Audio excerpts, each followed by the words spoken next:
President of the General Assembly, Secretary General, Your Excellency Antonio Guterres, Excellencies, distinguished guests, ladies and gentlemen, let me start by underscoring that Kenya aligns itself to the statement delivered by His Excellency Ifran Ali, President of the Cooperative Republic of Guyana, on behalf of the Group of 77 and China.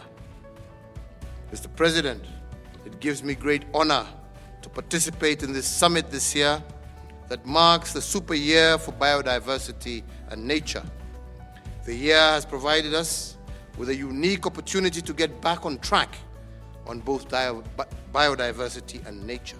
The theme for the summit, therefore, urgent action on biodiversity for sustainable development, speaks volumes to the challenges we face and the role we must collectively play to execute the global responsibility. Kenya, being one of the 10 mega-diverse countries in the world, recognizes the critical role of biodiversity in supporting cultural, economic, environmental needs, including sustainable development. However, these vital resources are at a state of global emergency primarily because of human activity.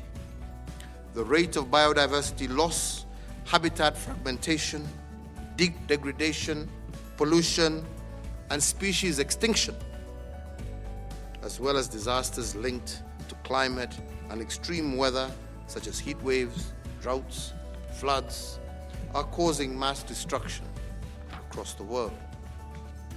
In the process, this mass destruction is compromising the primary safety nets that provide for lives as well as livelihoods.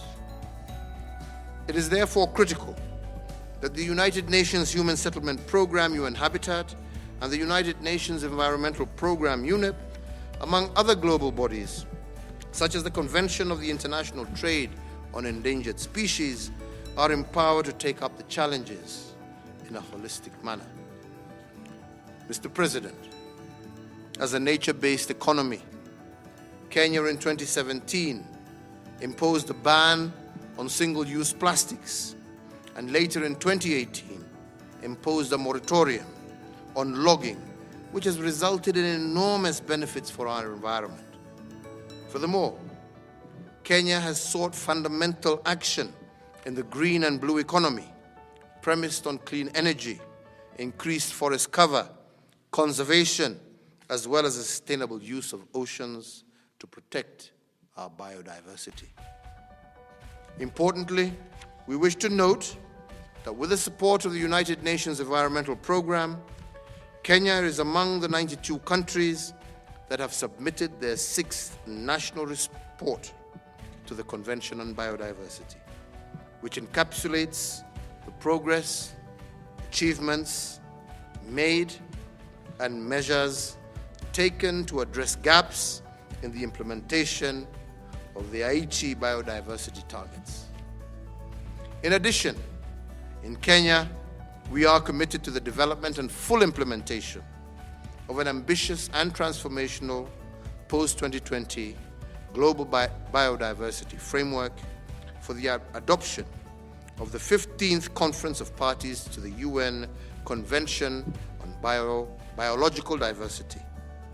This will be key to reaching the SDGs, informed by the best available science, research, as well as indigenous and traditional knowledge.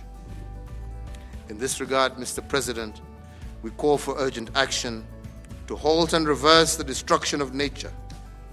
This will accelerate the achievements of the Sustainable Development Goals and the biodiversity targets that expire this year. We must all work together, Mr. President, with scaled-up ambition, through partnerships, collaborations, and cooperation. Mr. President, we must build back better and smarter, as long as it is no longer business as usual, but rather business unusual, to urgently deal with the vulnerabilities of our societies, our economies, for a post-COVID-19 recovery. A recovery that must put us back on track and promote harmony between people, and nature. I thank you all for your attention.